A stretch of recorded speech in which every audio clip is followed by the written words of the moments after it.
You're welcome. My name is Winters Mutamba. I'm a research scientist at the Lung Institute, Makerere University, but I'm also the CEO of the Interdisciplinary Consortium for Epidemics Research, or ISA, that is organizing this webinar as part of its mandate to inform pandemic or epidemic preparedness and response. And we think this webinar will definitely get us more prepared should this outbreak emerge within the country. So for today, we'll dive into several aspects of this hantavirus. We'll get quick updates on how the situation looks like. We'll go back to class and understand a bit of the virology. What is this thing called hantavirus? We'll delve into the clinical presentation and management. How do we prevent it? And then we'll hear from the Ministry of Health on what the expectations would be from all of us, even as we get ready for this outbreak. At least what we know for a fact, that there is this outbreak. And what we also know is that up to around 8 countries are actively following up or monitoring the several passengers that were on this so-called ship, which has a very difficult name, but the ship that did start from somewhere in Argentina. And to break all this down for us this morning is a star-studded team of experts. And you'll allow me to introduce them. So we do have Dr. Elizabeth Mugambe Adjambo from the World Health Organization country office, that's Uganda, who joins us to give us the perspective or the situation as it is right now. We're also blessed to have Dr. Misaki Wayengera. Dr. Misaki Wayengera is a senior lecturer at Makerere University. He's the chair of the Scientific Advisory Committee of the Ministry of Health on Epidemics. Dr. Wayengera is also a scientist and a scientist within the Interdisciplinary Consortium for Epidemics Research, where he's the deputy chair of this executive committee or the board of ISA. We're also blessed to have Professor Pauline Byachika. Professor Byachika is a professor of medicine. She's the Vice Chancellor of Mbarara University of Science and Technology, or MASTER as we know it. She's a fellow of the Royal College of Physicians and is also a scientist and member of the executive board of ISA. We're also blessed to have Professor Bruce Chirenga. Professor Bruce Chirenga is the chair of the executive board of the Interdisciplinary Consortium for Epidemics Research. He's the principal, Makerere University College of Health Sciences, and is the founder and director of the Makerere University Lung Institute, and also a fellow of the Royal College of Physicians. We also have Dr. Kitula Agai Sande. Dr. Kitula is the Principal Medical Officer, Public Health Emergency Preparedness and Response Division in the Ministry of Health. So colleagues, that's the lineup. We'll use around 45 minutes or so for the presentations. We'll have back-to-back presentations from the presenters, and thereafter, we will have an opportunity to interface or interact with the presenter through a Q&A session when that time comes. But as the presentations go on, you could still post your questions within the chat so that we can address them when that time comes. So without much ado, allow me call on Dr. Elizabeth Adjambo to give us the situation updates from the WHO country office. Over to you, Dr. Adjambo. Do we have Dr. Adjambo on? Super. Yes. Can you see me? Very clear. Okay. So let me share my screen.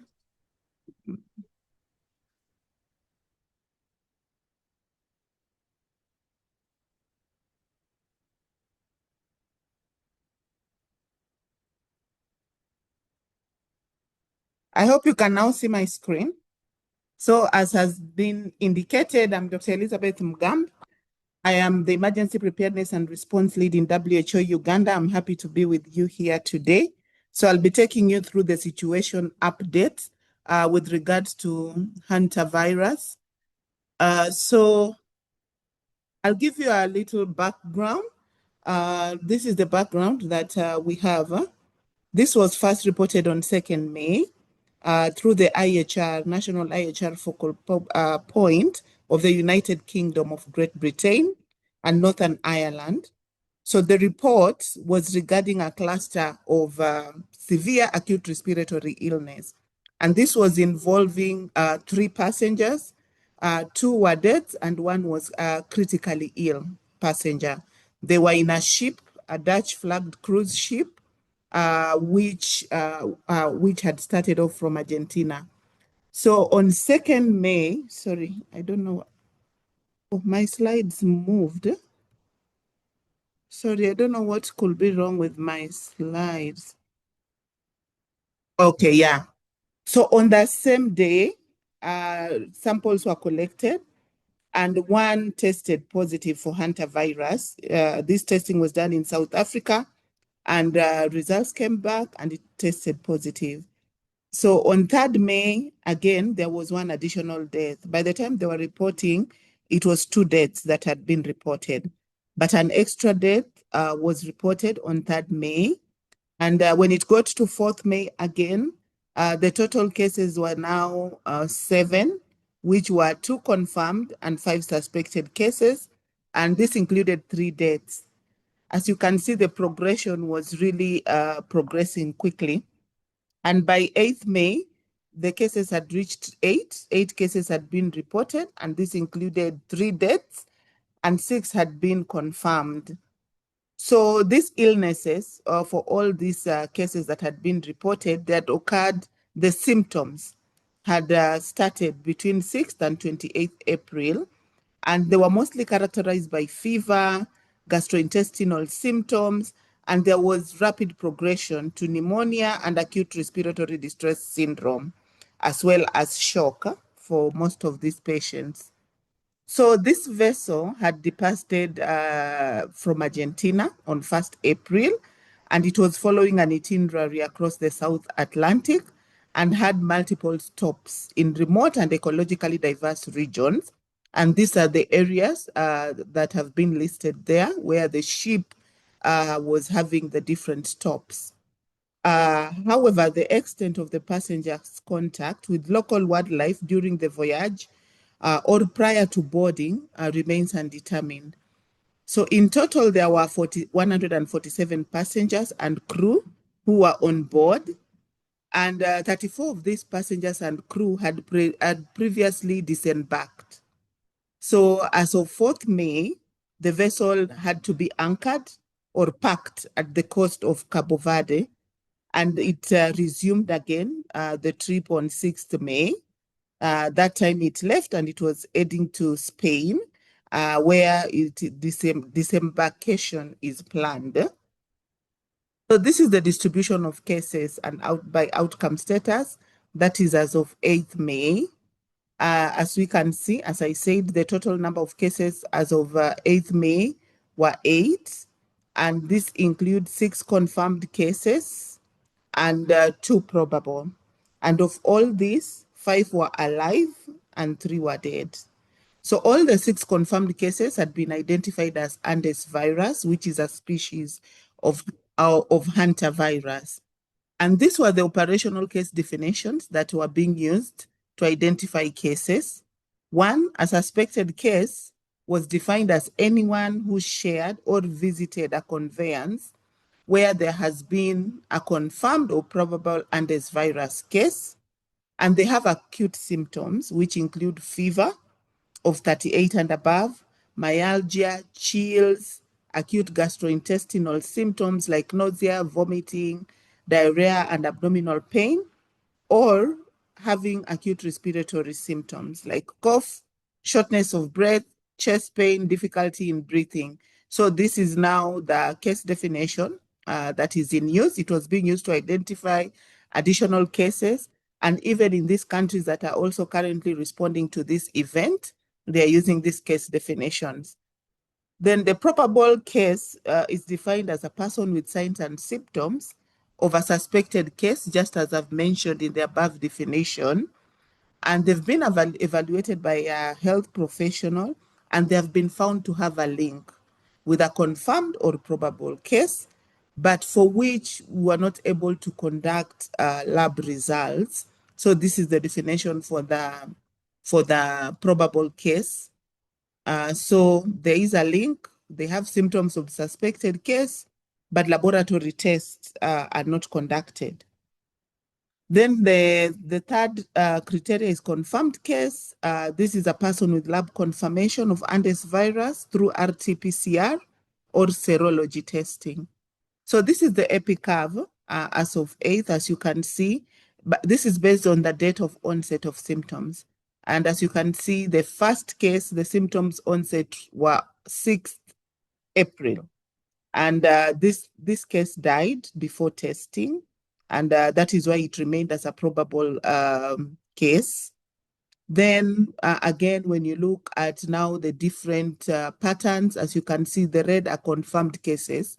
And as you can see, there are 6, and it is showing when their date of onset of symptoms were, and also the probable case as well, which you can see the orange, there are 2 in number. Additional information on the situation. So currently there are a total of 4 patients who are hospitalized. 1 is in the intensive care in Johannesburg in South Africa. 2 are in different hospitals in the Netherlands, and 1 is in Switzerland. Contact tracing of the passengers who embarked at St. Helena is ongoing.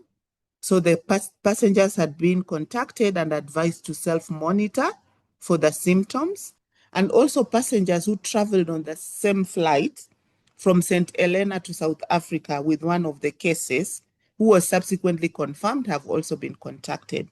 So there are a lot of efforts to continue with contact tracing efforts in these areas where there have been confirmed cases. Further investigations into the potential exposure of the first case, and which is also the source of the outbreak, are also ongoing. And this is being done in collaboration with authorities in Argentina and Chile. And these are the working hypotheses, even as the investigation is ongoing. Based on the currently available information, the working hypothesis is that case 1 most probably acquired the infection prior to boarding through environmental exposure during activities he conducted in Argentina and Chile. So because this first case traveled across through Argentina and Chile for 3 months prior to boarding this ship. So that is the first hypothesis, though investigations are still ongoing. So it is postulated, because when it was reported, they reported the 3 cases at the same time. So current evidence also suggests that the other 2 cases that happened immediately after this first case could have also happened as a result of interpersonal contact between them. But now the alternative hypothesis that is also being considered, so the most likely is the first one where we've talked about, the first case being the patient who had, the client or the patient who had been in Argentina and Chile and boarded from there and then transmitted to these 2 other people. But the other alternative hypothesis is that all the first 3 cases could have had a common exposure prior to boarding the ship. So that is the second alternative. So there are ongoing epidemiological and sequencing investigations, and in due course, they'll be able to determine really the source of the outbreak. And that is why this is also being done in collaboration with the authorities in Argentina and Chile, where the first case boarded from. A risk assessment has been conducted by WHO. Normally when there is an outbreak or which is of concern, public health event of international concern, a risk assessment is conducted so that we are able to see what are the risk levels, and this then guides the preparedness, readiness, and response measures for the different countries. So the risk assessment was found to be moderate for the passengers who are remaining in the cruise ship, and it was found to be low globally. And these are some of the factors that were being considered while the risk assessment was being done. First, the hantavirus Andes is serious, but it's usually low incidence public health risk and it's driven mainly by environmental exposure to rodents and their excreta.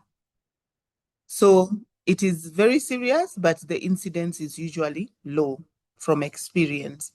Then based on the current epidemiological information that is available, as I indicated earlier, the likely primary case had exposure in South America and boarded during incubation period. So was already in the incubation period during boarding.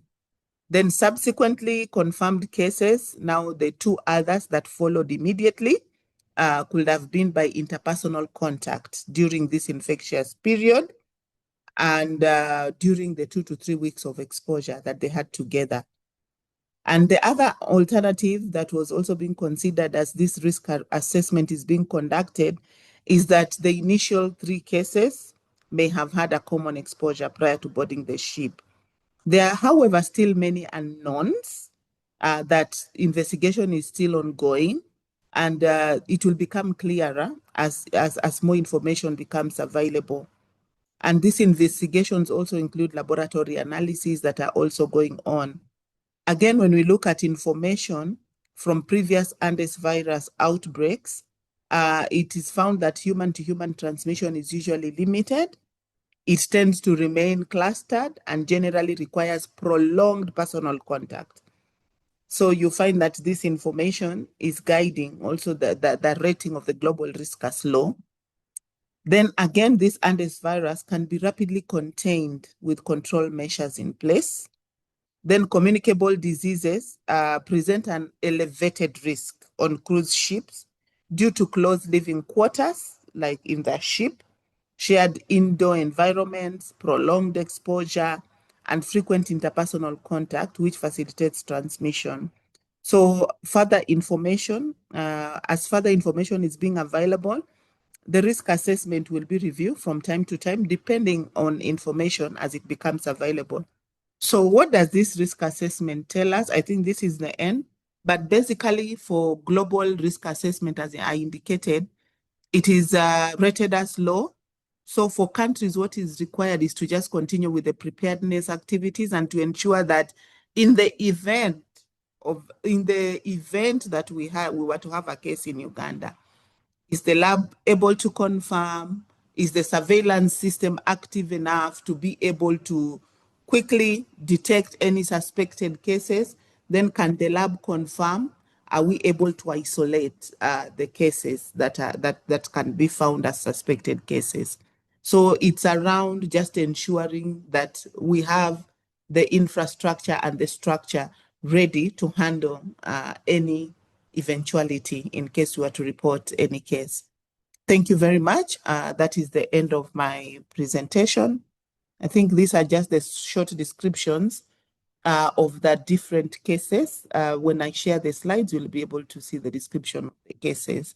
I didn't want to go through them one by one for the sake of time. Thank you very much.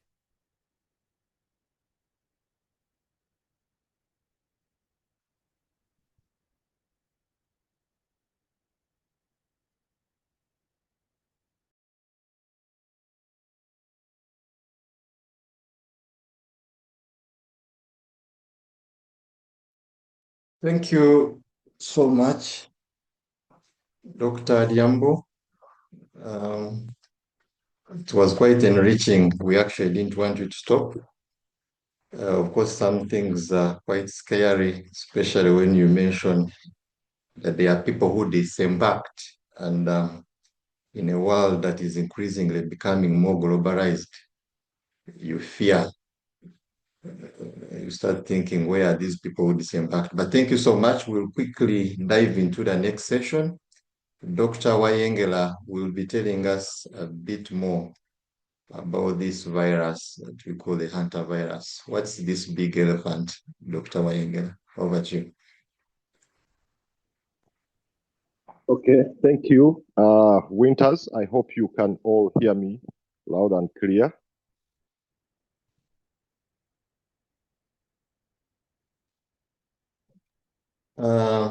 Zara, help me share any of that means. Could you kindly share Dr. Wayengela's slides, please?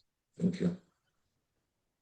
Okay, thank you. As Zahara prepares to share the slides, my role here will be really to talk about the taxonomy, that is the classification of hantavirus, the virology, that is the structure of the virus, the genomic structure, as well as the replication cycle, and how all these interface with the epidemiology, the clinical presentation of the disease.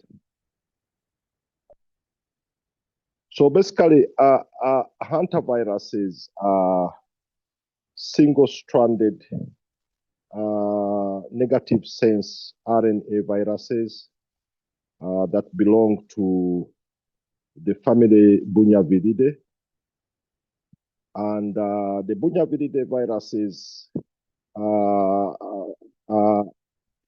cluster of viruses include about 4 or 5 genera. Thank you. Thank you. Okay, let's go to the next slide. Next one. Yeah, this is the reason why we are here, which the WR has ably mentioned. We are here because of course, that instance on the on that ship. But as we discuss, of course, one of the things we should be looking at is the ecology of hantaviruses in our backyard, the fact that these are transmitted by rodents, and we have several of these rodents within our homes, within our places of work. And it's majorly the contact with the either fecal matter, urine, or even scratches from these rodents. Next slide.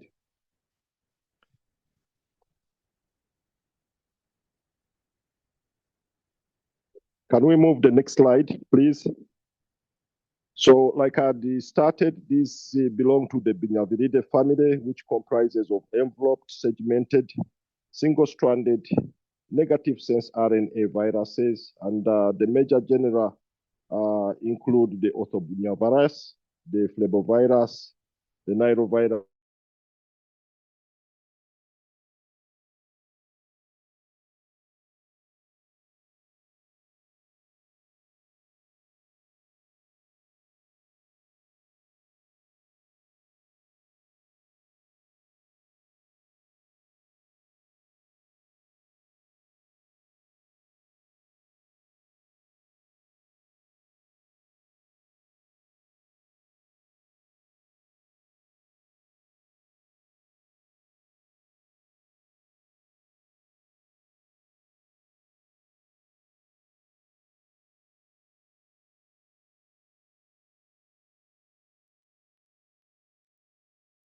Looks like we've lost the presenter.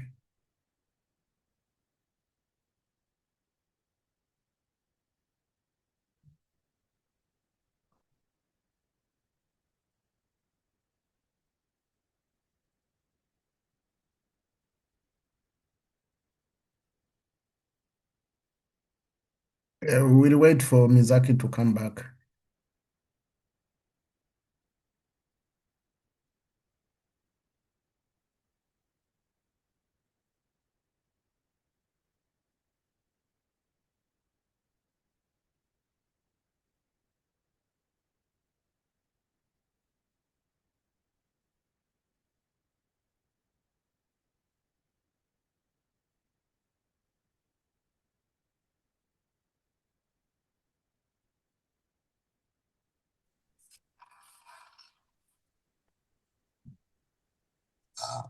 Misaki, are you there? Still, we might have lost the presenter.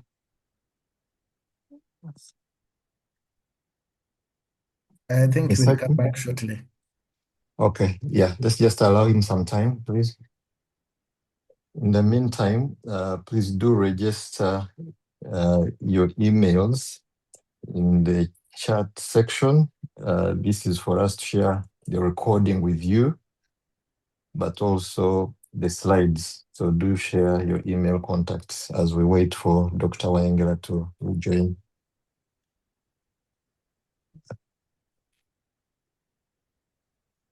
I also do hope you're taking note and probably jotting some questions. Like mentioned, we'll give you an opportunity to engage the presenters in a Q&A session. Dr. Wayengera, are you on now?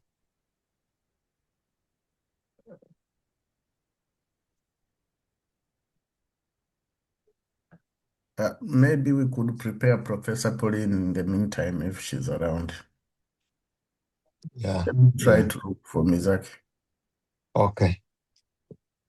Yeah, so apologies, colleagues. When Misaki rejoins, we'll definitely allow him complete that presentation. It was actually supposed to introduce us to the other aspects of the presentations this morning, but in the interest of time, do allow me invite Professor Pauline Biachika, the Vice Chancellor, Mbara University of Science and Technology. Over to you, Professor.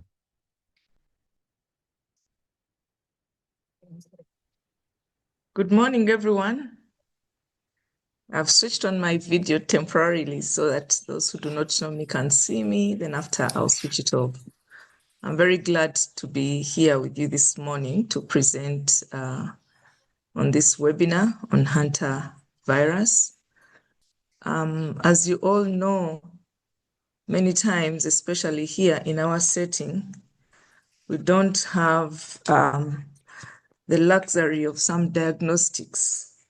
So I'm not sure anybody has diagnosed hantavirus disease in Uganda with documented lab diagnosis. But probably it has happened. I don't know. We cannot tell. But we need to be on the alert going forward, having listened to the first presentation. So I'm going to talk about the disease caused by hantavirus. And here, most of the emphasis is on the hantavirus cardiopulmonary syndrome, but we also need to know that it causes the hemorrhagic fever with renal syndrome, although the virus that causes the two is different, and specifically the one that was isolated and the first presenter spoke about was the Andes virus. And perhaps most of the presentation might concentrate on that one. So looking at the pathogenesis of the disease and the pathway of the disease, unfortunately, we haven't listened to Misaki's presentation because it was going to lead us direct into this presentation, but maybe we shall catch up. So we know that this disease is rare, but when it occurs, it can be severe and fatal. And as we heard from the first presenter, it's been isolated and traced to South America, the Americas. However, the other species have also been located in Europe. And before 1993, it was exclusively known to cause the hemorrhagic fever with renal syndrome. But after that, the cardiopulmonary syndrome emerged, and this caused a paradigm shift in this virology and infectious disease care and knowledge. So this virus, as we heard from the first presenter, is rodent-borne and transmitted through inhalation of aerosolized virus from rodent excreta. So the exposure is through inhalation of rodent excreta aerosols, which leads to infection of either the pulmonary or the renal endothelium. We're told it has a special attraction in layman's language, predilection for the endothelium in the pulmonary vasculature and causes severe disease in the pulmonary vasculature in form of cardiopulmonary syndrome. It has a mortality rate of about 30 to 40%, but we are yet to hear from WHO who are going to follow up the individuals exposed in this particular one. So this cardiopulmonary syndrome was first recognized in the 90s, and following this was recognized following an outbreak of an acute but highly fatal non-cardiogenic pulmonary edema, and that was in the USA. And the hallmark of its disease is really the cytokine storm. So I may not read word by word of what is on the slide, but just to let you know that the hallmark is the cytokine storm. We have seen many diseases that lead to this cytokine storm, and the worry, of course, is the recent pandemic of COVID-19, which caused a massive cytokine storm. So this hantavirus cardiopulmonary syndrome is characterized by infection of the endothelial cells. So the endothelial cells are initially infected, and this leads to dysregulated cytokine reaction with increased capillary permeability and pulmonary edema, leading to cardiogenic shock. So if you look at the pathophysiology in detail, the virus triggers off this hyper-inflammatory state, which is characterized by the cytokine storm. And these cytokines profoundly disrupt the pulmonary microvasculature barrier function. So they cause increased permeability of the microvasculature, and therefore leakage or extravasation of fluid from the intravascular space to the extravascular space, thus causing pulmonary edema.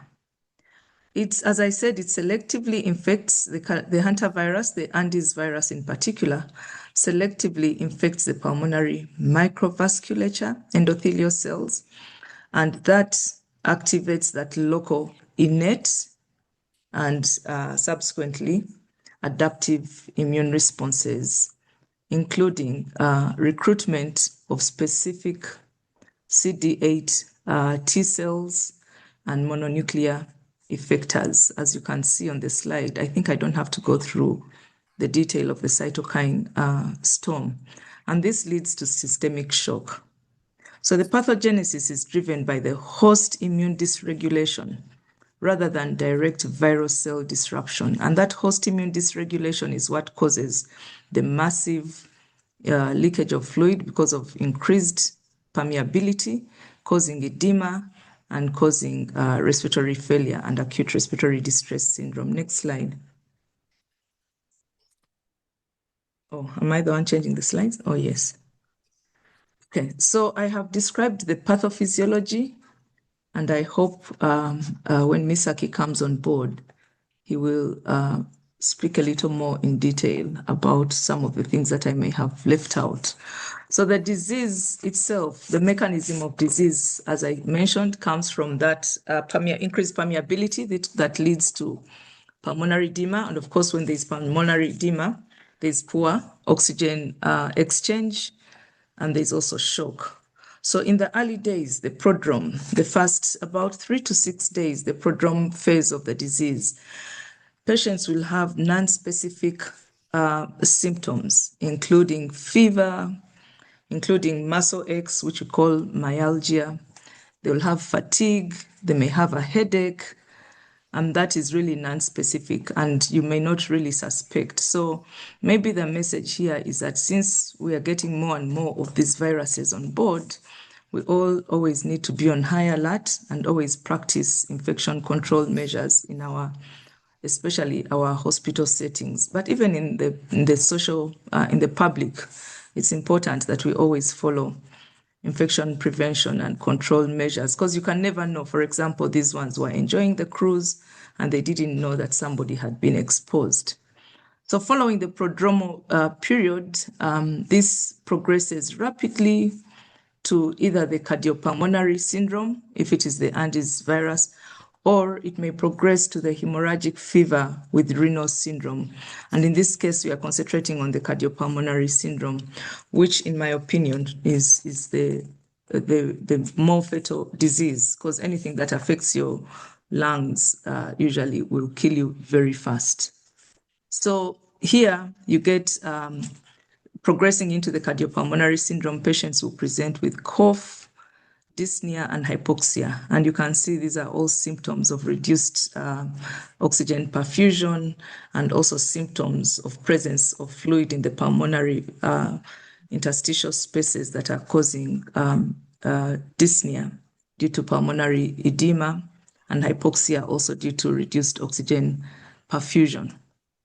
And usually a patient with these symptoms requires immediate care in the ICU, because without that immediate care in the ICU, patients will deteriorate very fast into the critical stage where they have massive pulmonary edema and they go into shock. So there's rapid progression to this critical stage if not cared for, and preferably should be cared for in the ICU setting. I know that some of our ICU settings may not necessarily provide state-of-the-art care, but it's important that we admit patients in the ICU so that they can get that kind of care.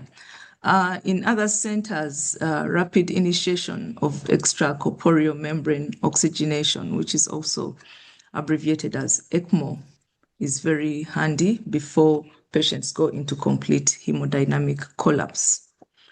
So following that critical stage, if patients survive, prognosis, the long-term prognosis carries substantial convalescent morbidity, so the recovery may be prolonged, and patients may suffer prolonged morbidity during the convalescent stage with exertional fatigue and dyspnea, like we saw during the COVID. Patients who survived COVID, some of them had this prolonged morbidity because of the effect on the pulmonary anatomy. So they have prolonged exertional fatigue. They may have residual functional respiratory limitations, and overall the quality of life will be quite reduced. So this is exactly what I've been talking about, so maybe I don't need to go through this slide again. Yeah, so the key features in terms of clinical features and diagnosis, key features are high fever, respiratory distress because of the pathophysiology that I've just explained, rapid progression of disease, and patients may have other systemic symptoms, including GIT symptoms. In terms of diagnostics, really, as we know, history, physical examination, and laboratory diagnosis should always be the standard. So it's important to check history and find out history of exposure to rodents or rodent excreta. It may not be clear-cut, but find out some kind of history to be able to start getting some kind of suspicion. It's also based on the clinical syndrome, and of course, where there's been exposure to patients like these ones on the cruise, it will be quite very obvious. In terms of diagnostics, you may perform serology early on with the IgM antibody tests and later on with the IgG antibody testing. PCR will give you a definite diagnosis for hantavirus RNA, and clinically, a chest X-ray is quite useful, and it will show you pulmonary edema with interstitial pneumonia. The differentials include pneumonia from influenza virus. COVID-19 can cause a similar picture, mycoplasma pneumonia, severe community-acquired pneumonia, and other hemorrhagic fevers. So the case definition, I know the first presenter gave us a case definition for purposes of surveillance that they are doing. And here we'll say case definition will include an acute febrile respiratory illness, unexplained cardiopulmonary compromise, history of travel or exposure risk within the previous 6 weeks, and healthcare or household contact with a confirmed case like we are seeing from the cruise.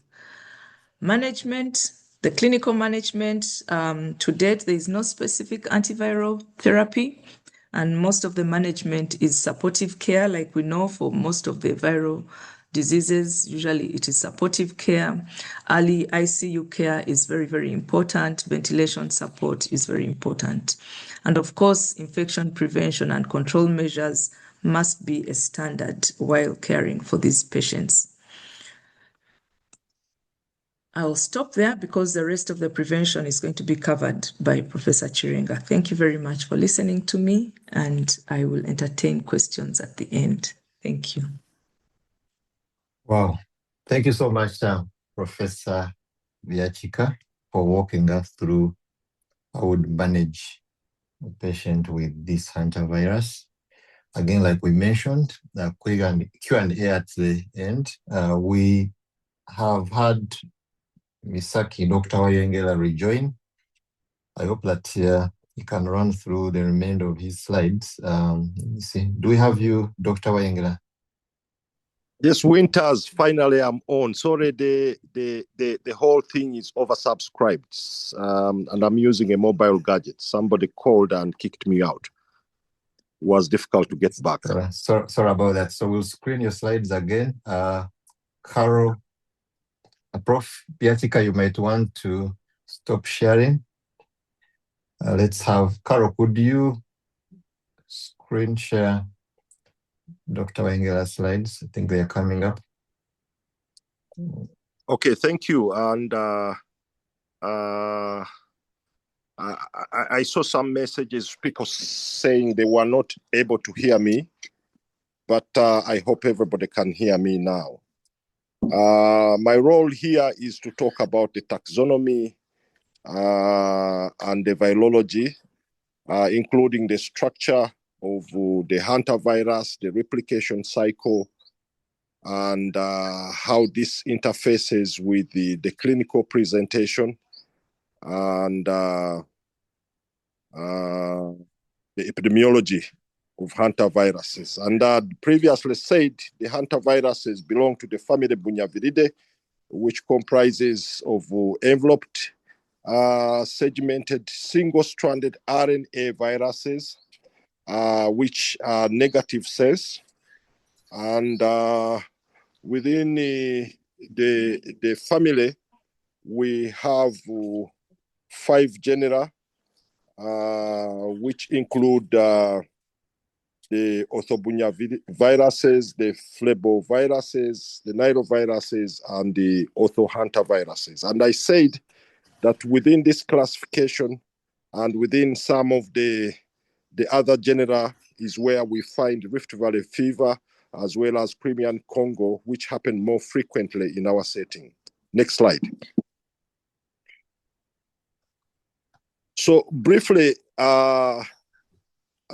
these are negative sense single-stranded RNA viruses that are segmented. So in that cluster, you see the group up, which is non-segmented, but the lower group, which where the family Bunyaviridae belongs, have segmented RNA, and we have the 5 genera that are linked with this family, also listed there. Next slide. So like I said, Rift Valley fever, which happens more frequently, and I know some of our colleagues here are heavily studying the prevalence and incidence of Rift Valley in Uganda, as well as Crimean Congo hemorrhagic fever, belong to the flebovirus genera and the nirovirus genera, respectively. But within the orthohantavirus genera, we have a cluster of 2 types of hantaviruses. We classify the strains or the species in 2 groups, those which we consider to be from the old world and those that belong to the new world. And I'll talk about this in the next slide. So briefly, the Hantavirus genera comprises of over 50 species. These infect rodents and small mammals, each of which has its own reservoir. So every small mammal species carries a specific hantavirus species, but they cause disease in humans and not the rodents that carry them. And like I'd mentioned, the classification is into the old and the new world hantaviruses, which respectively cause either hemorrhagic fever with Raynaud syndrome or hemorrhagic pulmonary syndrome, which we are now experiencing with this Andes virus. Next slide. So briefly, you can see the different mammals. Of course, you have some that do not necessarily affect us humans, but affect other species. But our focus will remain on those that affect us as humans. Next slide. So within the old family, the first 5 species, Hantavirus, which is found in Asia, the Pumala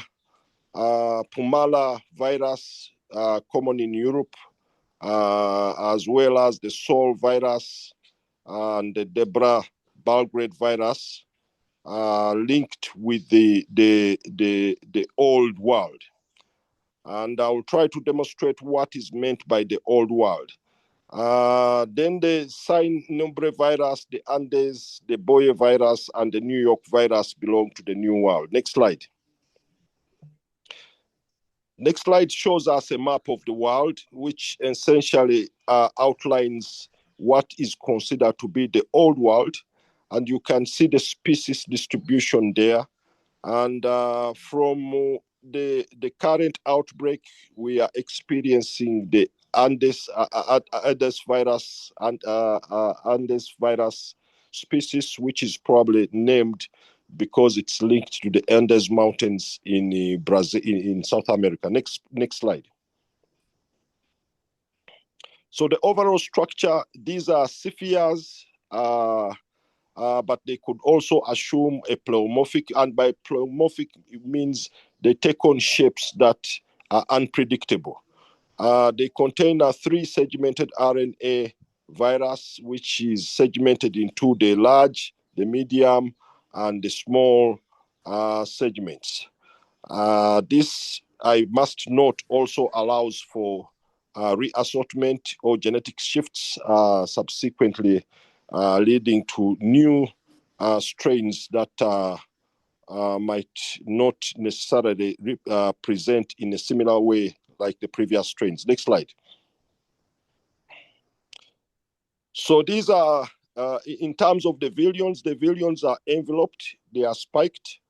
They are majorly spherical. They are about 80 to 160 nanometers in diameter.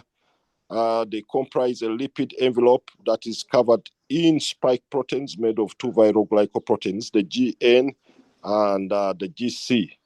The GN essentially forms the stalk, while the GC is the head that is exposed outside. Next slide. In terms of the genomic structure, the hantavirus specifically is 12.1 kb. And of course, like we had said before, the RNA is segmented into 3. The large, which codes for the RNA-dependent RNA polymerase, and the medium, which encodes the glycoprotein precursor, and a small segment that encodes the nucleocapsid. Next slide.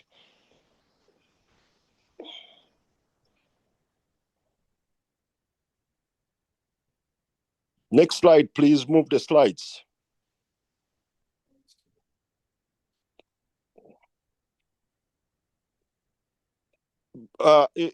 In terms of this genomic structure, there are some a few unique things that we need to pay attention to.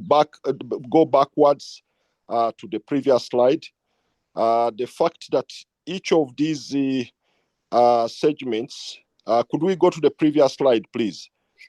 Each of these segments is flanked by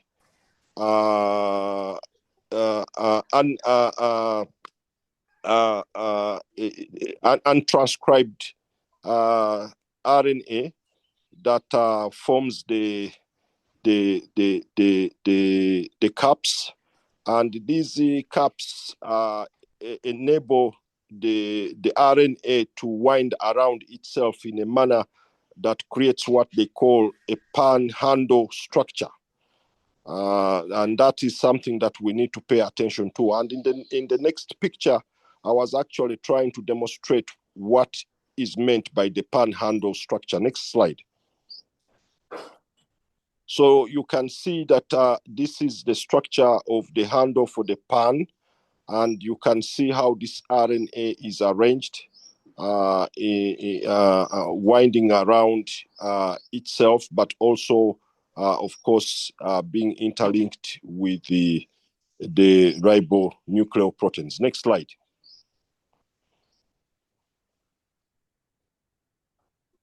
So in terms of the replication, this picture shows us the replication cycle of the hantavirus, majorly attaching onto integrins, particularly those of the beta type, and entering through fusion.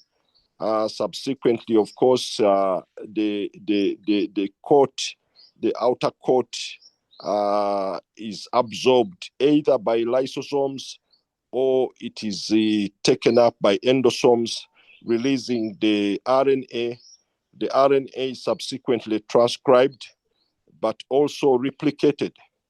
And the transcription for the hantavirus happens in around the reticuloendothelial reticulum of the Golgi apparatus. And the assembly and egress takes the pattern of picking up the RNA that has been reassembled into the different segments and packaging them into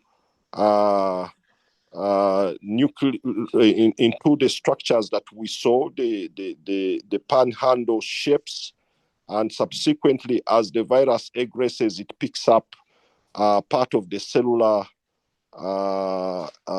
membrane to form its envelope. Next slide. So this is partly what I'm talking about. The entry is mediated using the beta integrins, and these viruses are tropic majorly for epithelial cells and macrophages. And as Professor Pauline mentioned, the pathology is majorly mediated by epithelial leakage happening because of the inflammation in the epithelium, but it's also mediated by cytokines that are released from the macrophages, particularly the tumor necrotic factor alpha, as well as nitric oxide. These subsequently lead to fluid leakage that leads to edema and, of course, hemorrhage. Once the virus has attached, it fuses and enters into the cell through an endosome. Endosomes. pH plays some substantial role, and there you have the translation and other things. In terms of the transmission, these are zoonoses, but there is ability to establish human-to-human transmission. Next slide. So these viruses, like we mentioned, the hantaviruses are specifically unique in that they are arthropod-borne, and each species has its own mammalian rodent host. And the hantavirus rodent host is the long-tailed pygmy runt from the Andes Mountains. And of course, transmission happens through urine, feces, exposure to urine, feces, saliva, bites, as aerosols, which are inhaled. And we've seen instances where there is established human-to-human transmission. Next slide. So here is the picture that we probably need to pay attention to in terms of the public health interest. The fact that a lot of the transmission happens by inhalation of the aerosolized particles. And we also know that within our setting, we have all these rats, and I would be interested that some of our epidemiologists, virologists here, and immunologists try to consider what is the seroprevalence of Hantavirus in the context of our setting, given the fact that our people live with many of these small mammals within their homes. Direct contact follows a protracted exposure, but it can also happen when any of these animals attacks you. And we've seen, of course, the WR mentioned that it requires substantial exposure for human-to-human transmission to happen. Next slide. So this is my last slide, and the key thing here is to mention that one of the doctor, or actually on the cruise ship, was actually got exposed and is one of the patients. So in part of the epidemiology for us as clinicians, perhaps the key thing to be looking at is as we plan, or if any of this happens, we probably need to take precautions that protect against the aerosolized particles. Thank you. Thank you, Dr. Wayengela, for breaking this down for all of us. Virology is quite a difficult topic, but you did make it easier for us to understand. Of course, you left us with some bit of fears. We are all surrounded by rats, and it should worry us a bit on whether these rats actually are carrying the virus. So, colleagues, we'll dive into the next session on prevention, and this will be led by Professor Bruce Chirenga. Over to you, Professor. Okay.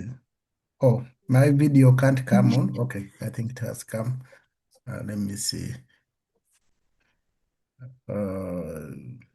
Probably you can go to the first slide, but my video is not showing. Are you able to see me?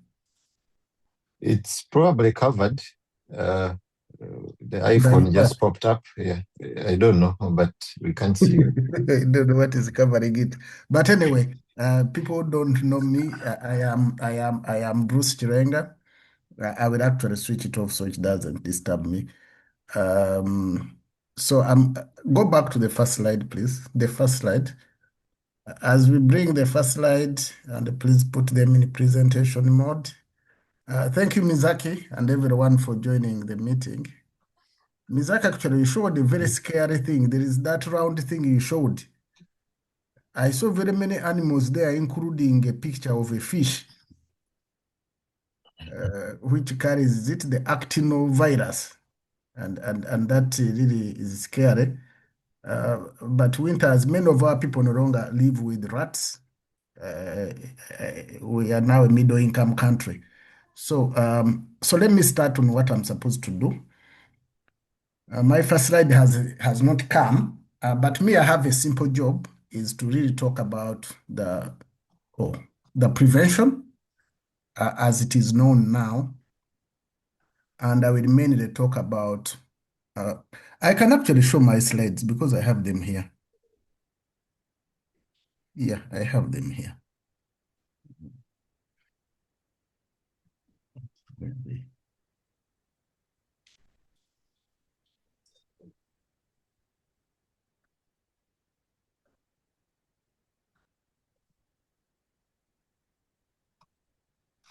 Okay, you can see them now. They're coming up. Yeah, Yeah. they're on now. Oh, Kayaji is also screening. Kayaji, can you stop? So, yeah, it's okay now. So, Prof, you can now screen.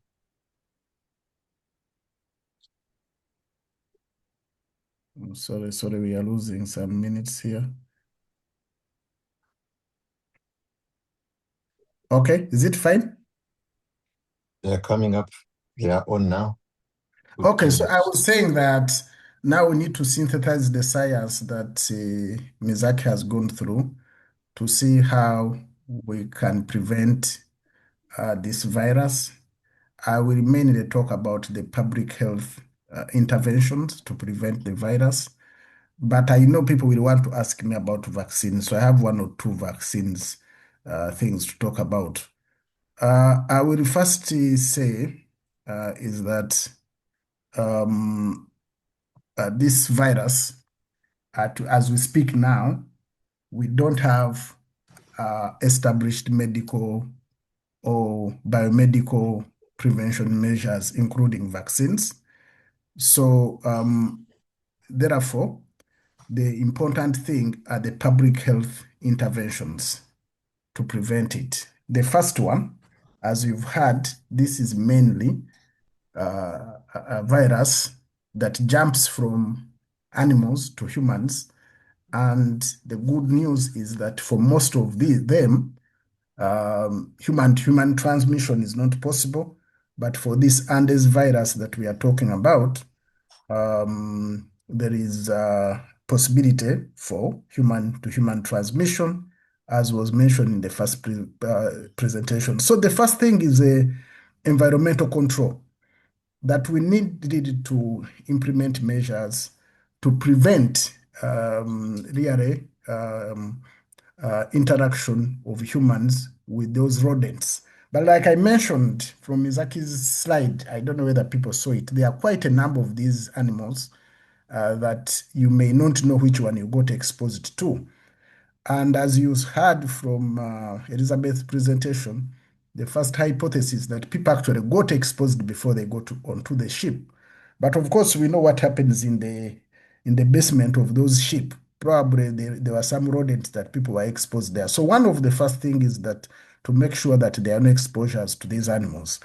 The second one, this sounds like common sense, is sanitation.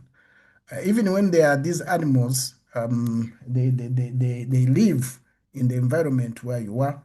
You need to make sure that there's strict sanitation to avoid these droppings accumulating so that you get exposed. The other one is to create awareness, and that's one reason ISA has taken on this exercise, although we know there are no cases in Uganda, but create awareness. And like Mizaki said, and previous presenters and other people online, some of these pathogens are actually in our environment. You've heard of the Bunya viridi. I think someone posted that actually this was found in a certain village in Uganda called Bunyawera. So these things are with us. So now that there is an outbreak, we need to create awareness, and that's why we made this webinar a public. Now, once you have established cases, then we need personal protection. PPE. PPE will become very popular during COVID-19, and I won't spend so much time explaining this, is that if you are looking after these people, confirmed, probable, and possible, and contacts, you need to have personal protection equipment. Now, like I've told some of my colleagues, when something has entered the respiratory system, I don't trust it that it will not be transmitted. So we need to make sure that we are alert, because this is an aerosolized infection, and therefore, once it is in the air, it can gain quick access. So when we have looked at the theory, now we go to the public health strategies.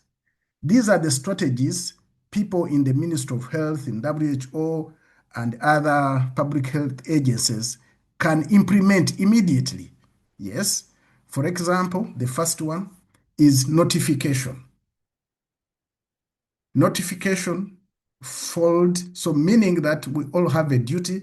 Once you have detected a case which looks like a hantavirus or any other disease of public health importance, that you should immediately report this case, probably within the first 24 hours at national level and at local level within hours. Then that is one strategy. So this means that the people who control, who have the resources to control the outbreak will have the information. So that is notification.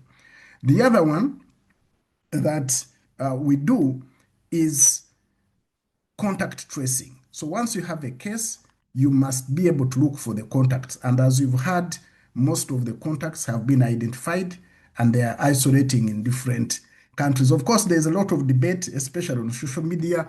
People are saying, why did you allow this ship to move and it continue going and docking? You should have left these 150 people on the ship. But of course, those are really inhuman ways. Nowadays, we have enough technology. Even if you have been exposed, we can look after you and will remain uninfected. I think some of us are living example, having treated hundreds of COVID patients and we remained alive. So I did not support the idea that these people should be left on the ship. After all, you don't know where they came from. Maybe there are even more cases where they came from. But that's a debate you can engage in. Then exposure history.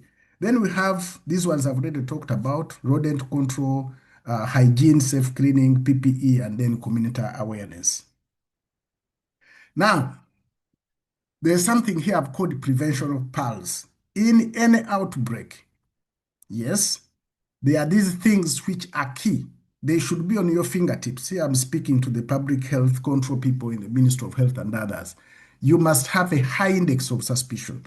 People working in airports, people working in hotels, people dealing with travelers. We know there's nothing in Uganda, yes, and East Africa, yes, but we need a high index of suspicion.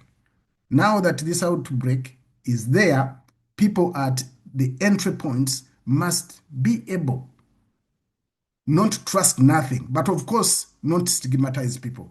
Then, once you have a high index of suspicion, you will be able to do early recognition, you can prepare and then care. This one we've mentioned, the role of vaccines. Like I've told you in the beginning, I put this slide here, not that they are vaccines, because I know you are going to ask me, are there vaccines?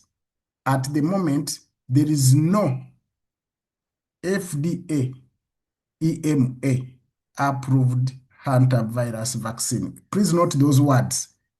FDA is the NDA or the Drug Control Authority of America, and EMA is the Drug Control of the Europeans.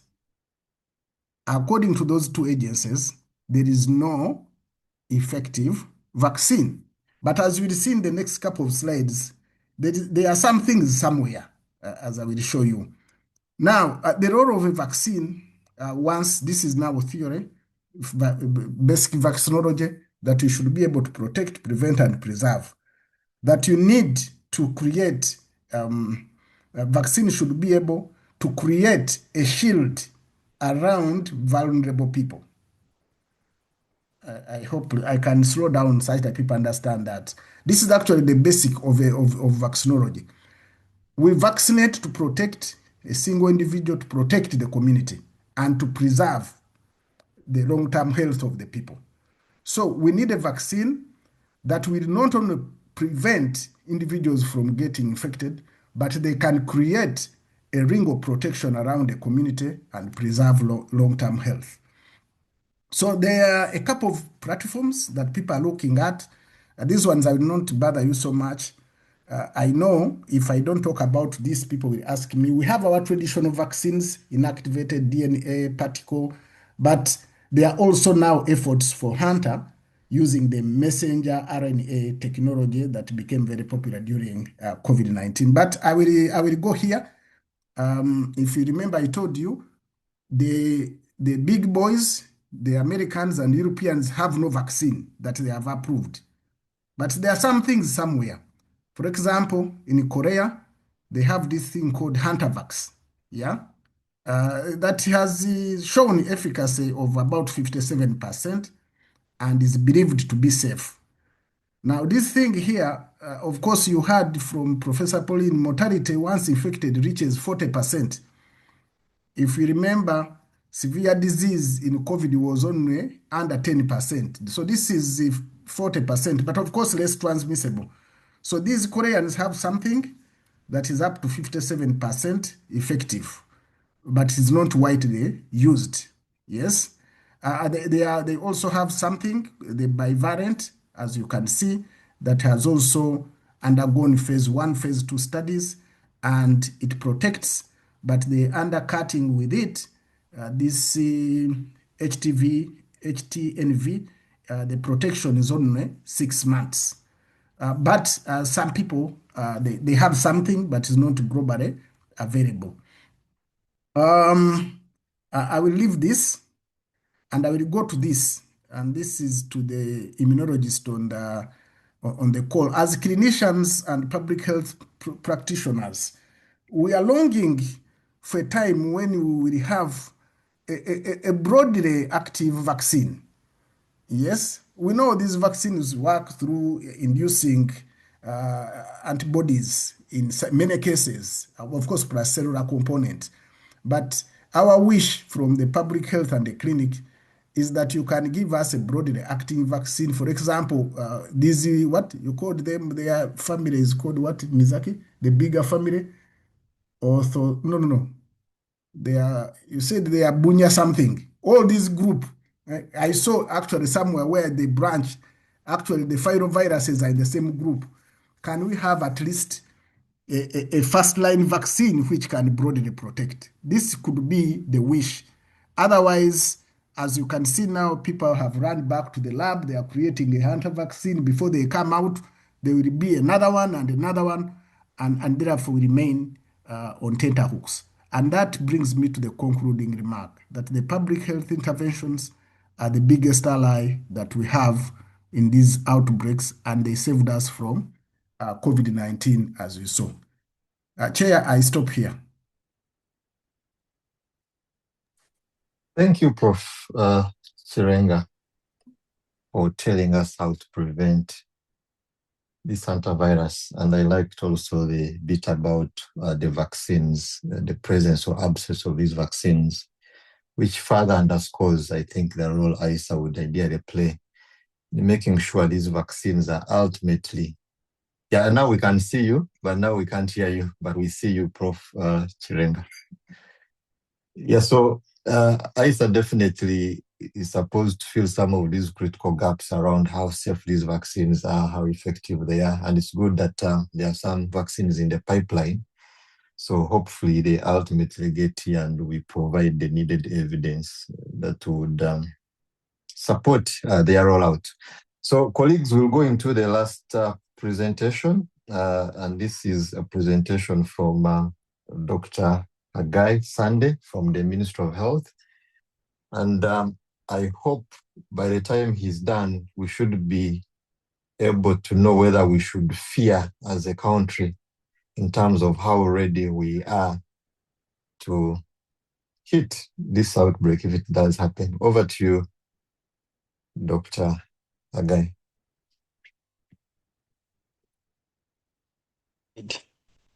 Thank you so much. Can you allow me to share from this side?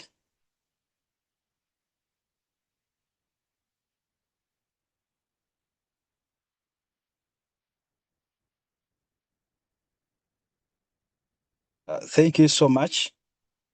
I want to believe you're able to see my slides from that side. Yes, we can. If you can put them in a presenter mode. Great. That's fine now. Thank you, colleagues, and thank you for everyone for the wonderful presentation you have made ahead of me.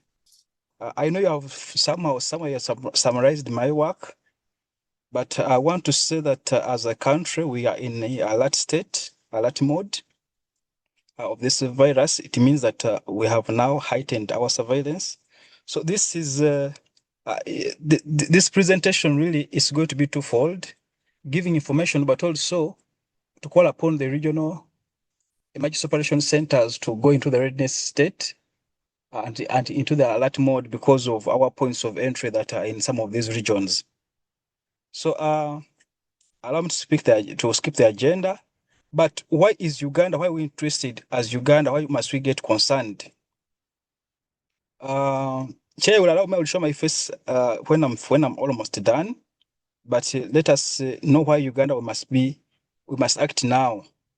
Number one is that Uganda, we have a lot of rodents around us, as you know. Common in our agricultural zones, which is mostly Uganda. We are agricultural country. We have forests around us, and also these rodents, they have the hantavirus strains most of the time.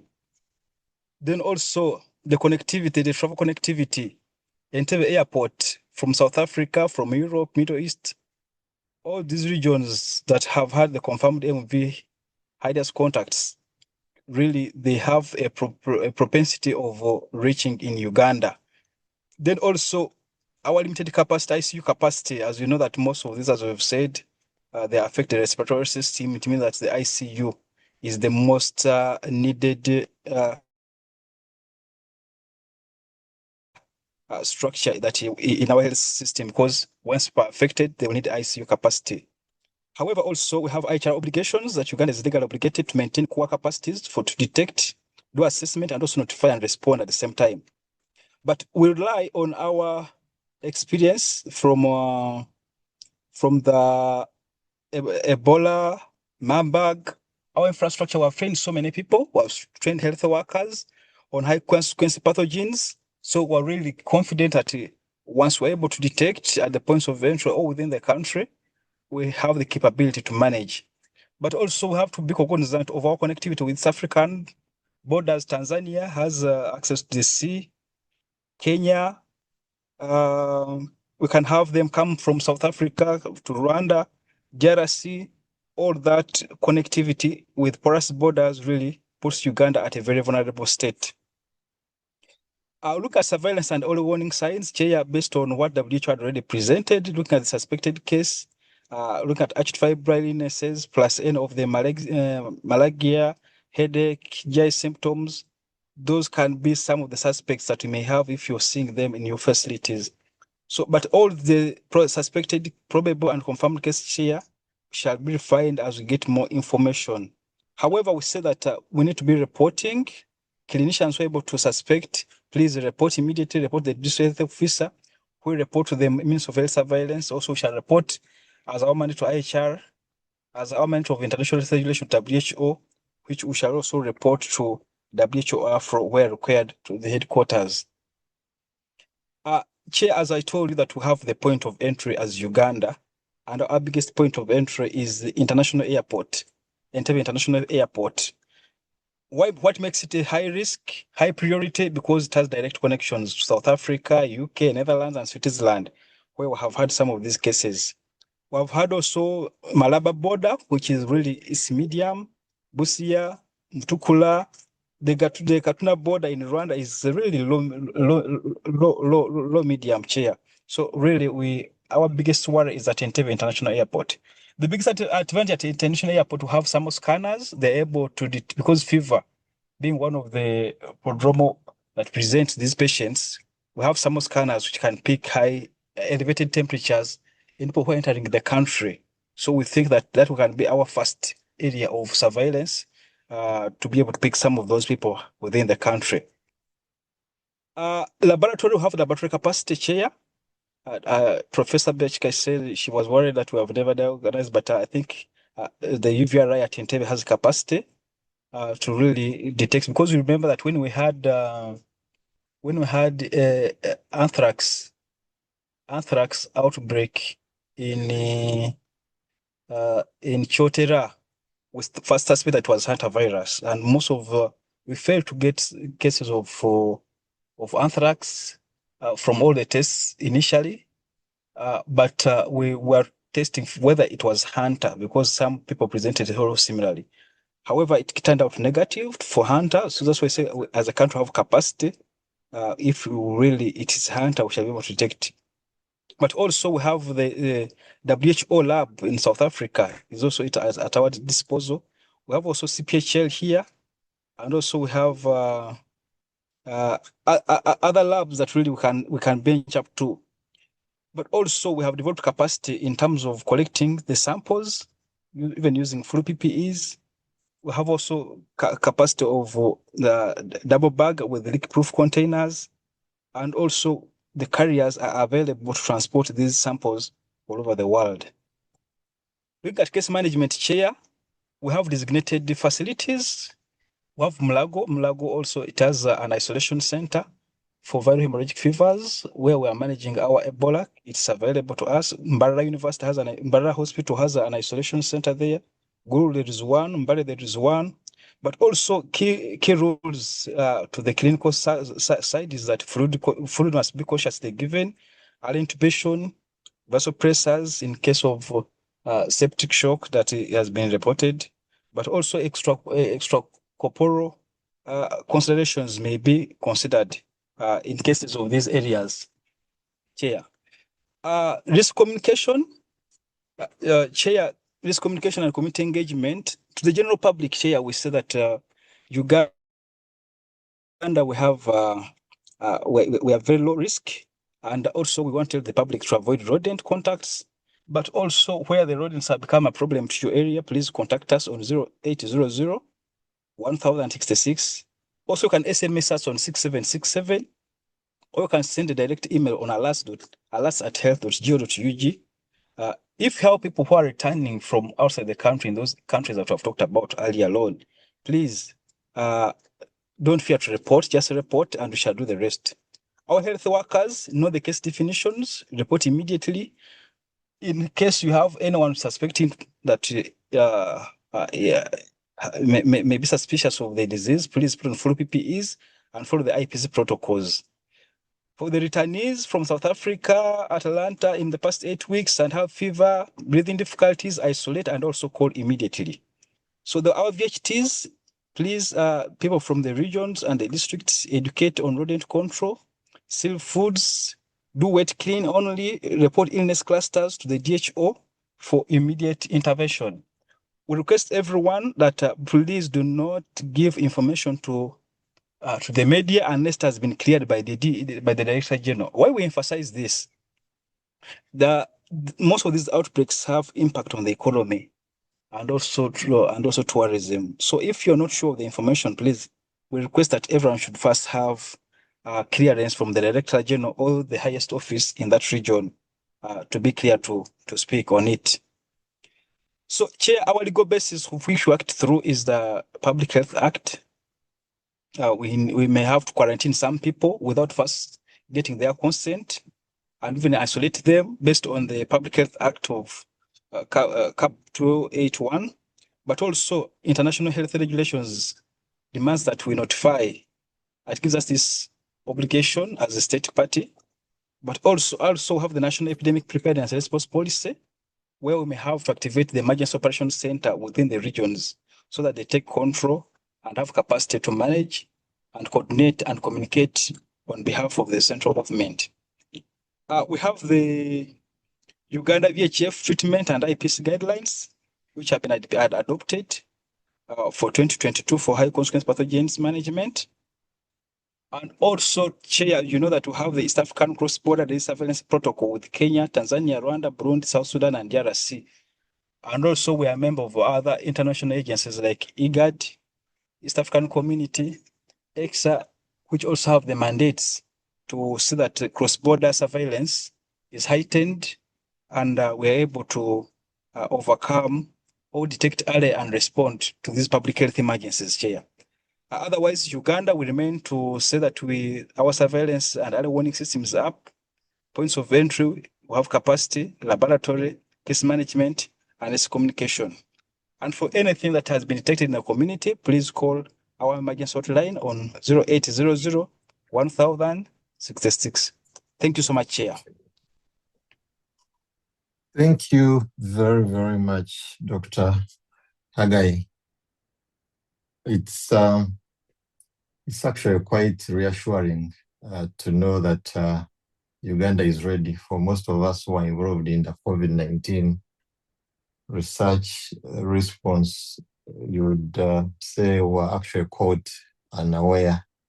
But looks like we are ready now, and that's quite reassuring. So colleagues, we've come to another session I normally admire, a session where we'll engage the speakers. I know we don't have much time, but we could probably squeeze in a few minutes to have this Q&A. We'll ask you to raise your hand, and then we'll allow you to air out your question to the speakers.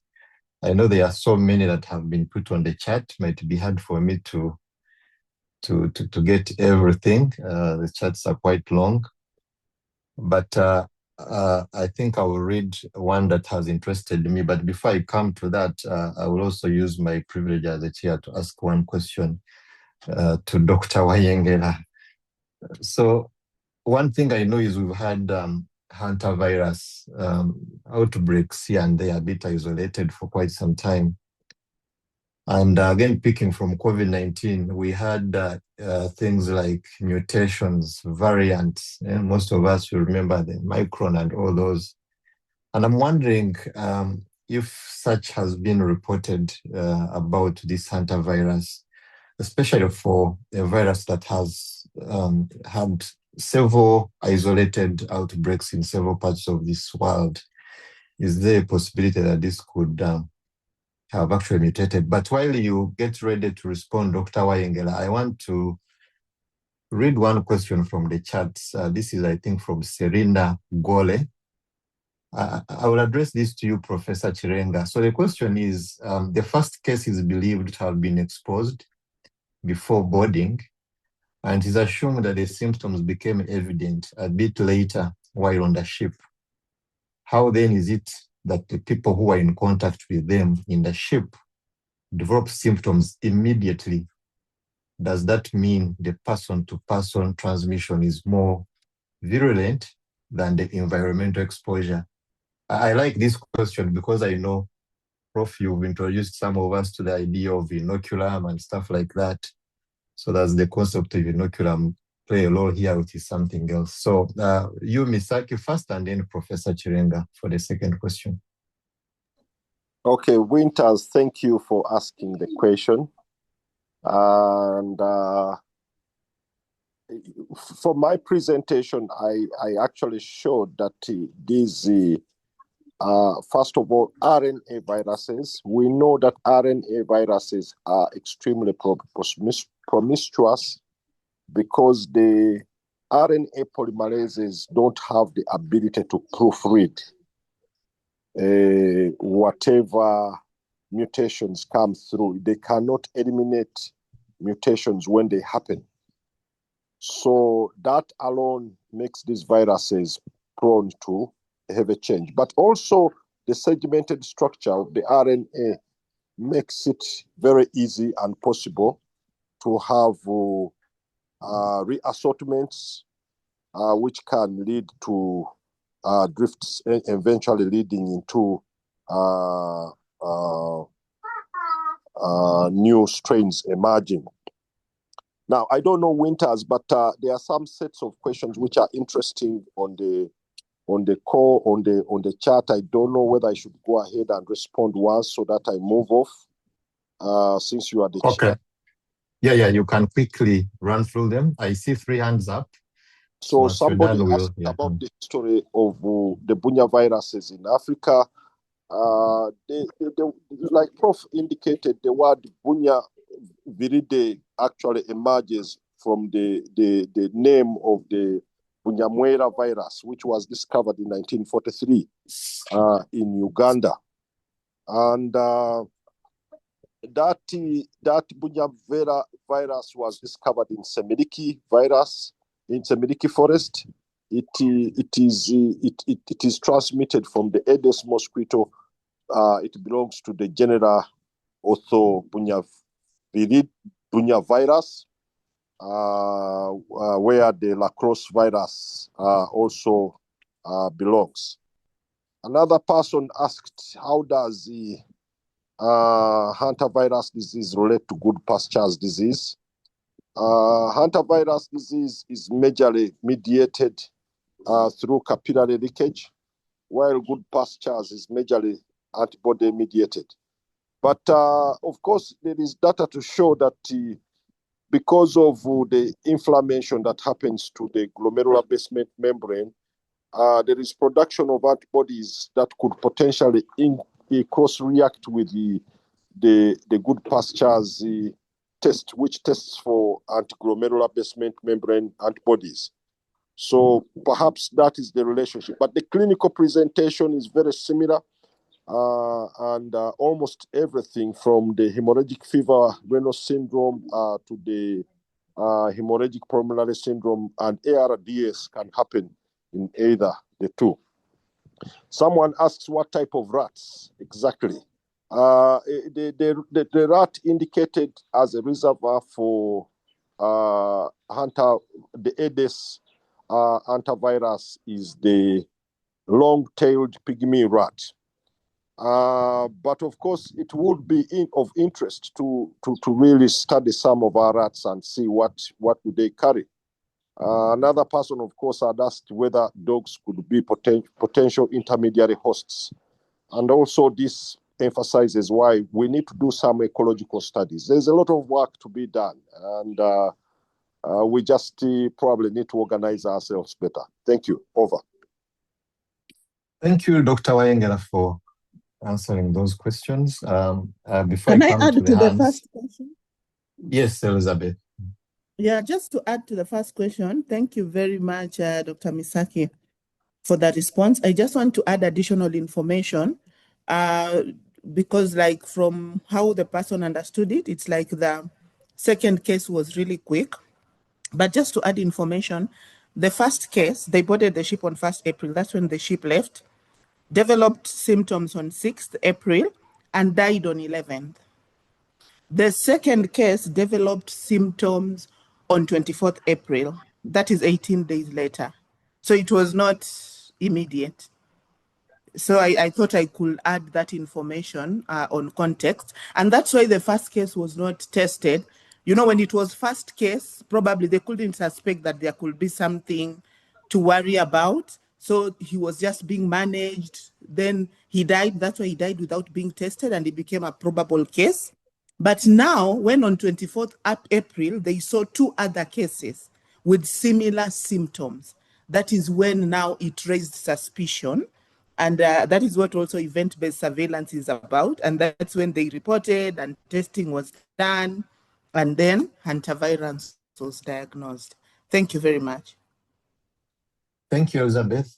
So Prof. Chirenga, looks like that question has been responded to. I'm not sure if you wanted to add anything.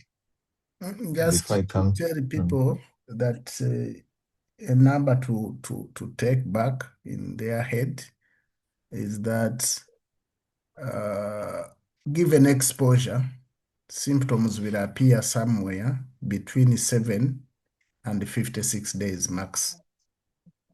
7 and 56 days, 1 week to 8 weeks.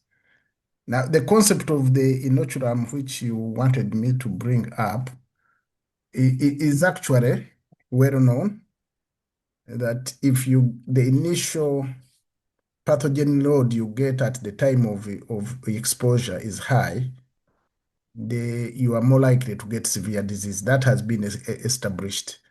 And that's the same principle we use. Although all these public health interventions are not 100%, they could help to reduce the inoculum. And then Mizaki, maybe this one you don't have to explain. Why this long-tailed pygmy rat? Is it because it uses its tail to splash the pathogen around? This is quite interesting, but let's listen to other questions. Okay, food for thought there. So we have some hands online. Yeah, I really want to respond to that question, because when I showed that map of the old world and the new world, you see Africa blank. Tells you that is it really blank, or we need to do some work, especially ecological work. given that the Bunyamwera virus was isolated here in the mosquito, in the Aedes mosquito. But at the end of the day, we probably need to look at some of these potential reservoirs and see what is there. Over. Thank you. Yeah, and of course, if we have these rats, then you start thinking of things around background immunity, which could probably be because we are not looking for it. I see three hands. One is from Makanga. We will go first, followed by Wilbur, and then Dennis in that order. So, Makanga, keep it short. Thank you, Winters, and thank you, presenters, for the very precise and elaborate presentation. One of my questions was already answered by my friend Misaki about the mutations, but the other is he opened up a Pandora box that Professor Bruce also mentioned about the animals and the other possible carriers. My question, well, might be probably a nursery question, but let me put it this way. The rats, the rodents, are the ones that have been are the main vectors here. And when we go back to our basic ecology, where these rodents stay is where we find mainly cockroaches. On the other hand, people will bring in cats to kill the rodents. So these two animals or vectors, what could be their role?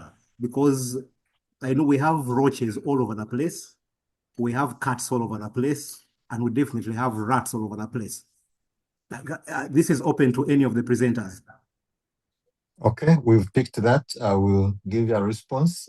Wilbur, I hope the presenters, you've noted those questions from Makanga. Wilbur, your question or comment? Thank you. I hope you can hear me. Can you? Loud and clear.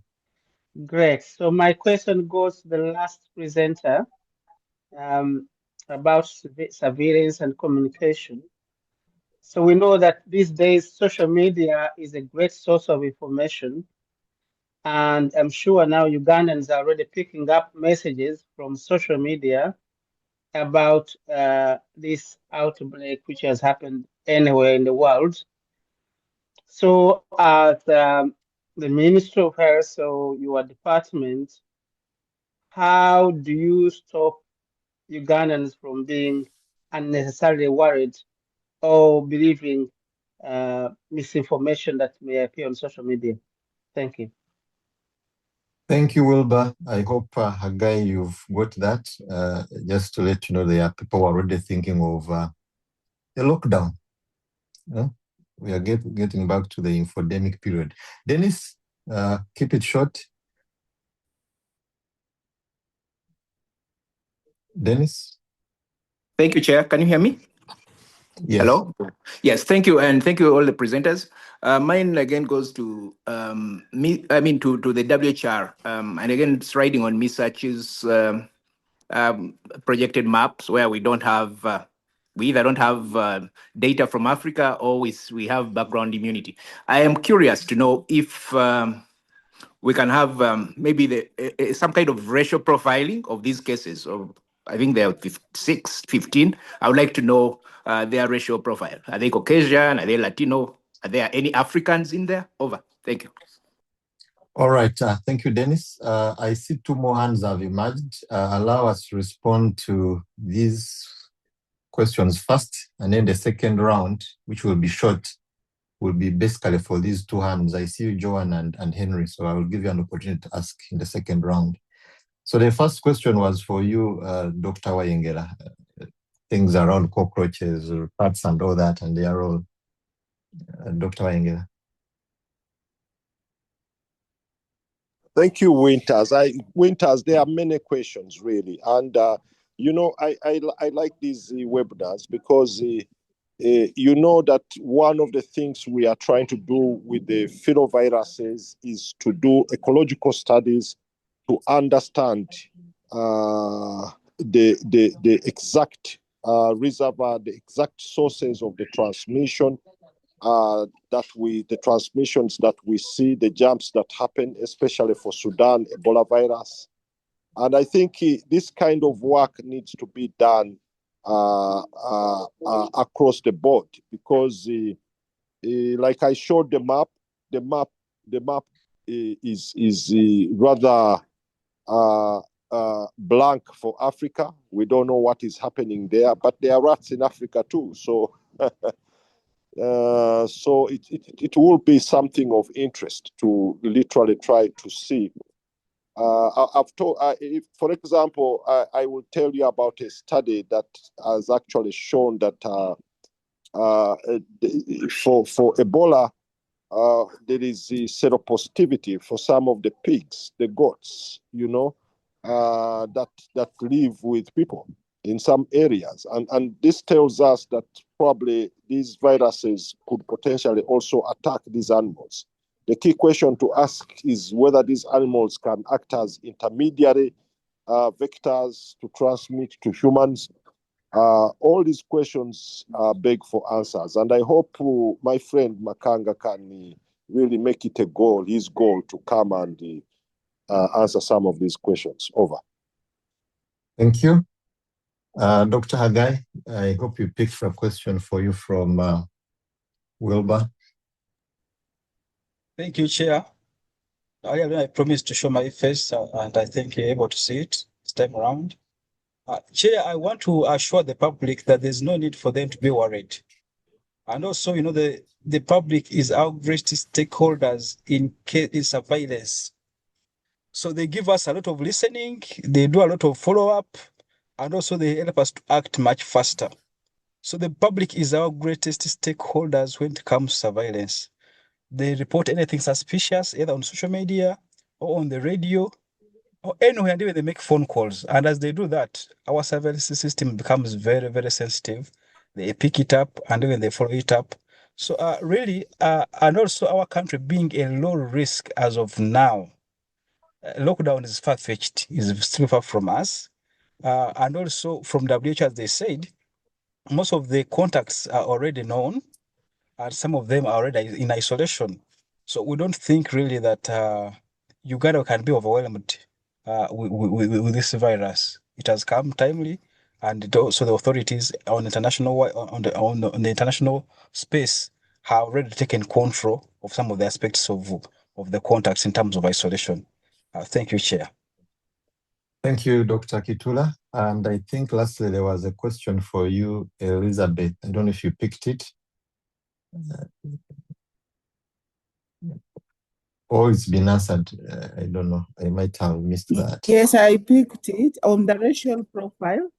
What I can share at the moment is that there are 23 nationalities, and most of them are non-Africans. And these countries that have people who are on board, they're already aware and they're informed. So that is what I can share as of now. Thank you. Thank you. Thank you, Elizabeth. So colleagues, we'll go into the last Q&A segment. I have 3 hands, and those are the hands I'm going to take. I know there are a couple of questions in the chat, but do not lose hope. We'll definitely answer all those questions. You've given us your email, so we should be able to give you a response to some of those questions. So Joanne, and then I saw Dr. Hakim Sendagli's hand pop up. So Joanne Malunjoji. Thank you very much, Winters, and thank you to the presenters. My comment is just to really think about us as Africa. We have known this virus for some time. Have we thought of a vaccine or a treatment in case this happens? Because our environment is hugely laden with the carriers of the pathogen. And then in terms of that as well, how prepared are we even for the future? Dr. Misaki has talked about ecological studies that are ongoing. So do we have sort of an African drug authority that is taking care of making sure that we have treatments in place if such happens for us? or does the WHO have an arm that is taking care of this for Africa? Thank you. Thank you, Joanne. I will allow Professor Chireng and Dr. Misaki respond to that, issues around R&D, but I know Professor Chireng hinted on the current works in regard to vaccine development. Hakim Sendagile, your question. Keep it brief, please. Thank you very much, Winters. Mine is to Misaki. And probably Professor Bruce mentioned about it, I'm asking about the cross immunity. I don't know if Misaki, you mentioned this while I was getting into trouble with the network. But the cross immunity, because one of the things we believe is that one of our safeguards in COVID-19 was probably cross immunity against other viruses and other infections.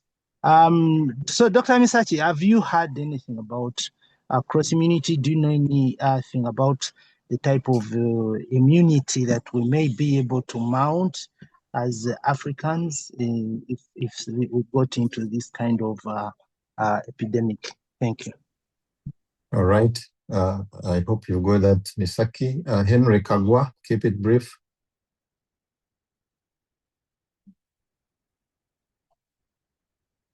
Thank you, the moderator. My question goes to Dr. Sande for Minister of Health.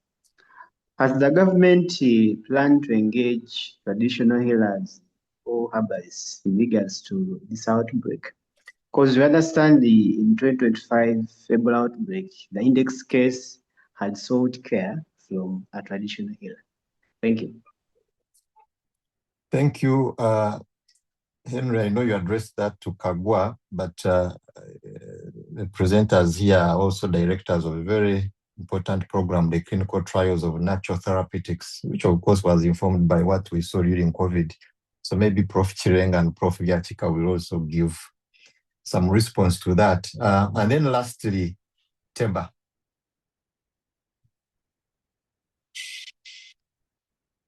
I see more hands popping up here. Temba. Yes, thank you so much, moderator. I'm sorry I joined the call late, but I saw a question on the capacity for ecological labs. As a Department of Lab Services, currently we do 2 cycles of ecological studies together with UA, NADEC, and other key One Health stakeholders. And in fact, the last year's ecological surveillance, we had 3 IgGs of Hunter, but from the pygmy mouse, the multi-marmot rats, and the African soft fat rats, about 138, we didn't pick any IgM or even PCR positive of Hunter. So we are having such programs, and they are going on. And then also, even though our VHF surveillance test menu has the main 5, the Ebola, Marburg, Rift Valley, Crimean Congo, and yellow fever, we now go ahead to conduct other studies when we get negative VHF samples, case results. So, and Hunter is part of them, because we receive a few samples at our labs, that is CRSL and UBRI. And just as I think one of the moderator, the speaker has indicated, we have capacity in country for PCR, for IgM, for IgG, but it's risk-based because we can't just keep on testing every sample.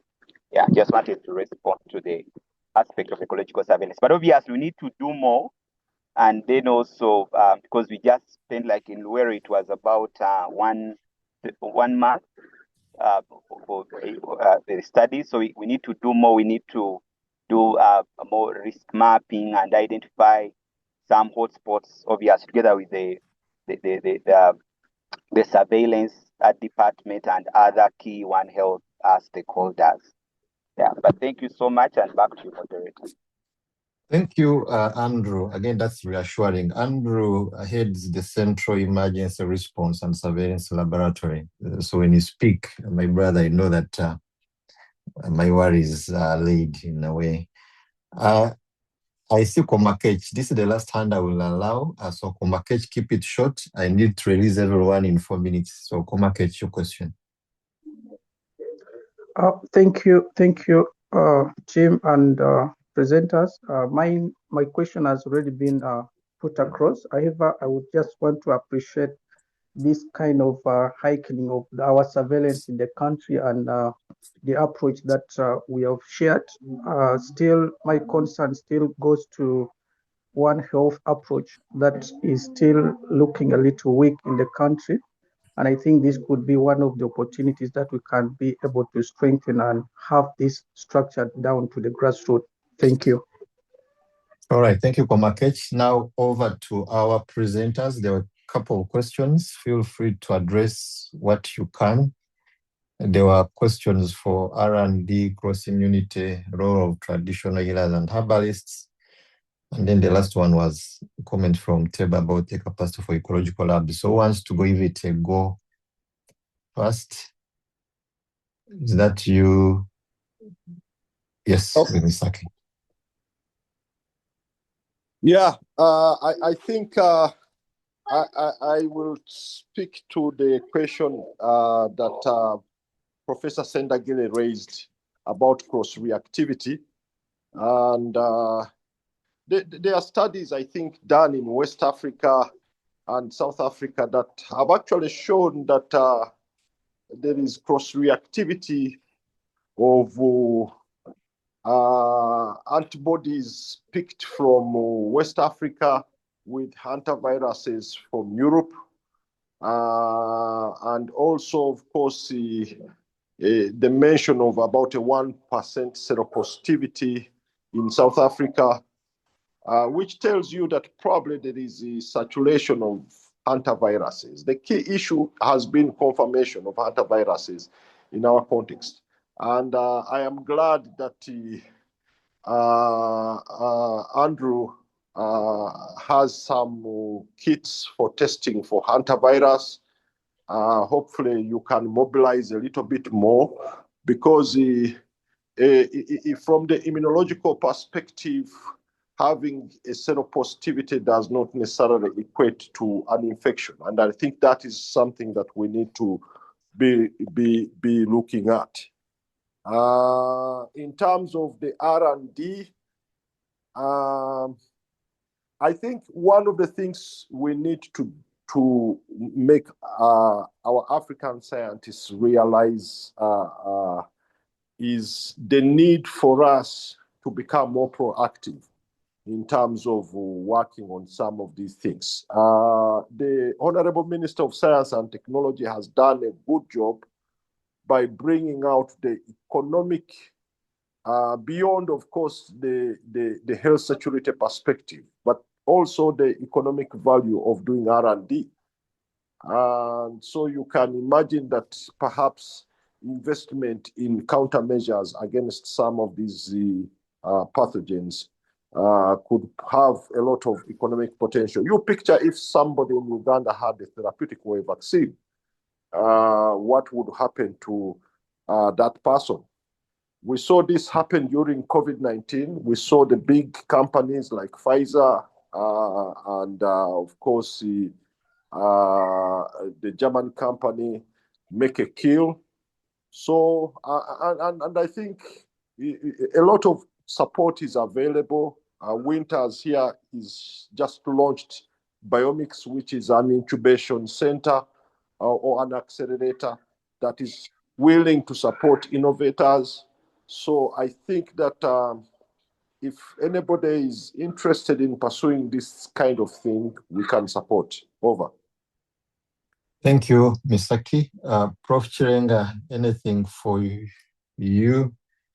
In regard to R&D, there was something on herbal remedies, but also as you give your parting shots. I think I will just give the parting shots. I think what Henry think it was Henry who said the traditional medicine people, they need to be involved in outbreaks. I think really that is really should be emphasized. So overall, the webinar aimed to give information, and we thank people who have joined. It is our prayer that this Hunter thing will not reach here. But even if it doesn't, this creates our mind to be skewed towards preparedness and outbreaks and outbreak science. Like I said, to challenge the scientists here, we need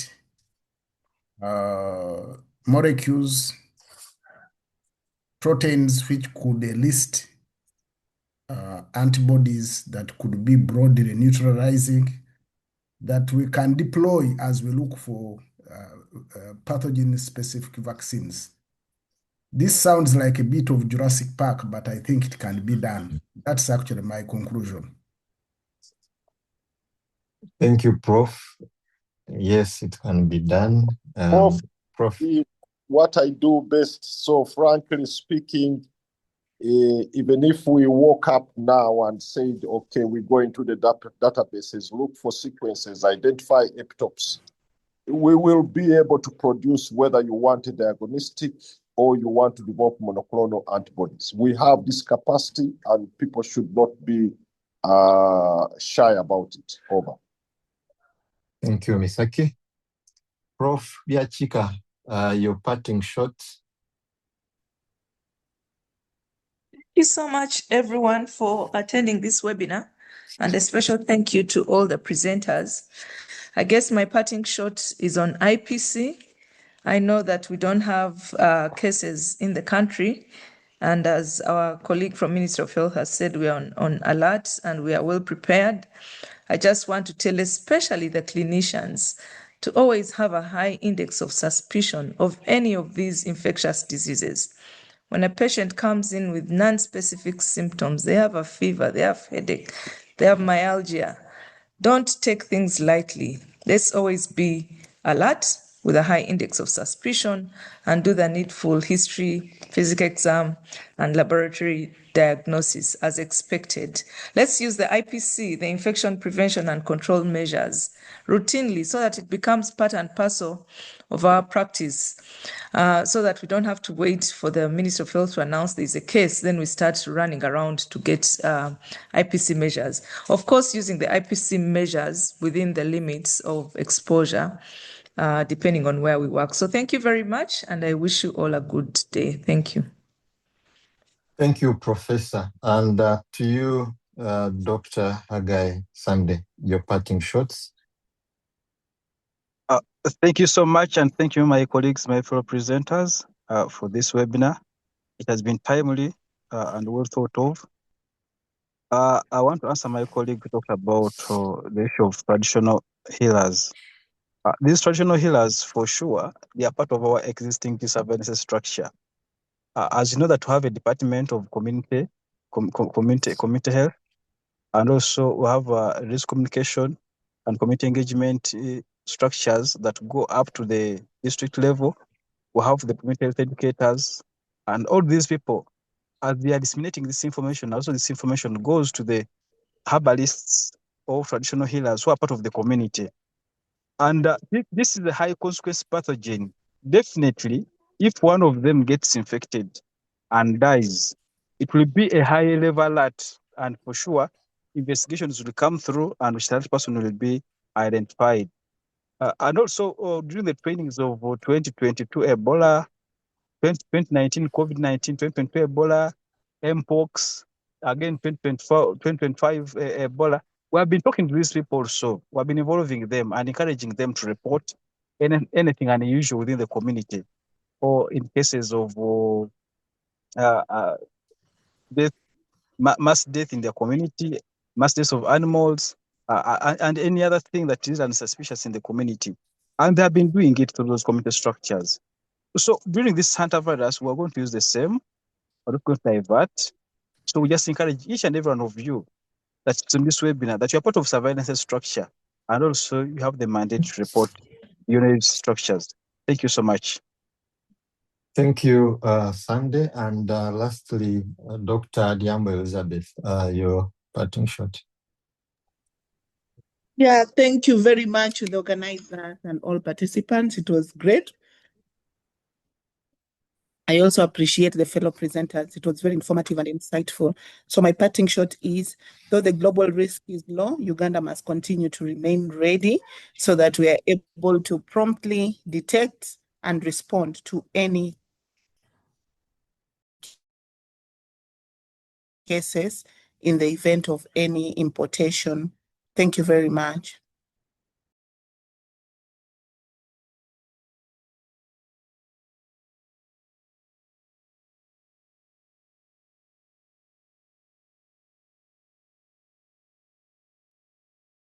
It seems you are muted, Winters, if you are speaking. Yeah, I was saying I want to first thank, before I bring this to a close, to thank the presenters for the wonderful presentations. And I did mention that they worked on this in